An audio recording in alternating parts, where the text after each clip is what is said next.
வணக்கம். சித்தக்கேர் உணவே மருந்து மருந்து உணவு. சித்த மருத்துவத்தில் பெருங்காய லேகியம்னு ஒரு மருந்து இருக்குங்க. ஆக்சுவலி இது பாட்டி வைத்தியம்னு சொல்கிற மாதிரி நம்ம வீட்டில் இருக்கிற பெரியவங்க பெருங்காய லேகியத்தை செஞ்சு வீட்டில் வச்சுப்பாங்க. அதில் என்னென்ன கலந்துருக்கு அப்படிங்கிறத பொதுவாக பார்க்கலாம். பெருங்காயம், வெள்ளைப்பூண்டு, சுக்கு, மிளகு, திப்பிலி, ஓமம், சீரகம், அதிமதுரம், கோஷ்டம். இது அதிமதுரம் கோஷ்டத்தை தவிர மற்றது எல்லாமே நம்ம வீட்டில் யூஸ் பண்ணுற பொருட்கள் தான். இந்த பெருங்காய லேகியம் இது எல்லாமே, அதாவது பெருங்காயத்தை ஒரு துணியில் கட்டிட்டு மற்ற சரக்கு எல்லாத்தையும் பொடி பண்ணி வச்சுட்டு அதில் நல்லா கொதிக்க விட்டு ஒரு லேகியம் மாதிரி, அதாவது வெல்லம் சேர்த்து தேன் சேர்த்து லேகியம் மாதிரி கிண்டி வச்சுப்பாங்க.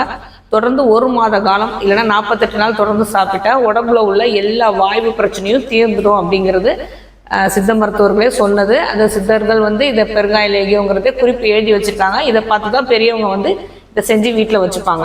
இப்போ சாதாரணமாக பார்த்துட்டோம்னு வச்சுக்கோங்களேன், அந்த அதிமதுரம், கோஷ்டம் இது ரெண்டுத்தையும் தவிர மற்றது எல்லாமே நம்ம வீட்டில் இருக்கிற சரக்குகள் அப்படின்னு சொல்லிட்டோம் இல்லையா. சுக்கு, மிளகு, திப்பிலி, ஓமம், சீரகம், கருஞ்சீரகம், பெருங்காயம், வெள்ளைப்பூண்டு இது எல்லாமே வாயுக்காக நம்ம உடம்புல சேராமல் பார்த்துப்போம். சேர்ந்தாலும் வெளியே தள்ளிடும் அப்படிங்கிறது தான் உண்மை. அப்போ இது ஒரு லேகியமாக மருந்தாக நம்ம எடுத்துக்காம இந்த பெருங்காய லேகியம் உள்ளார சேர்த்துக்கிற அவ்வளோ சரக்குகளையும் நம்ம டெய்லியே குழந்தைகள்லேருந்து பெரியவங்க வரைக்கும் நம்ம சாப்பாட்டில் சேர்த்துக்கிட்டே வந்தோம் அப்படின்னா நமக்கு வாயு உடம்புல அதிகமாக சேராது. வாயு சேரும் போது மட்டும்தான் வாதத்தால் ஏற்படுற அவ்வளோ பிரச்சனைகளும் நமக்கு உண்டாகுது.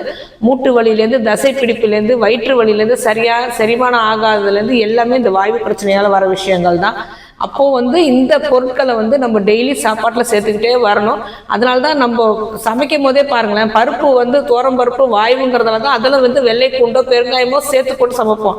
இது அதாவது என்ன கான்செப்ட் அப்படின்னா, வாயு சேரக்கூடாதுங்கிறது தான் கான்செப்ட். ஆனால் பருப்பு நம்ம வெள்ளை பூண்டோ பெருங்காயமோ இல்லாமல் கடையிறதும் கிடையாது, சாம்பார் வைக்கிறதும் கிடையாது. அதனால தான் ஒவ்வொரு சரக்கும் சேரும் போது, இப்போ பாசிப்பருப்பு போட்டு ஏதோ ஒரு கூட்டு பண்ணுறாங்க அப்படின்னா பெருங்காயத்தையுமே கடுகையும் தான் தாளிச்சே கொட்டுவோம்.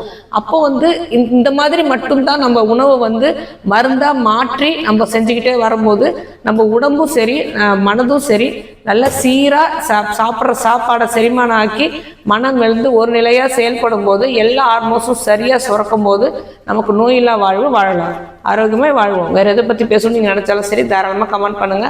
உங்களுக்கு எந்த நோயா இருந்தாலும் தீர்வு காட்டுறதுக்கு சித்தா கேரை அணுகுங்க.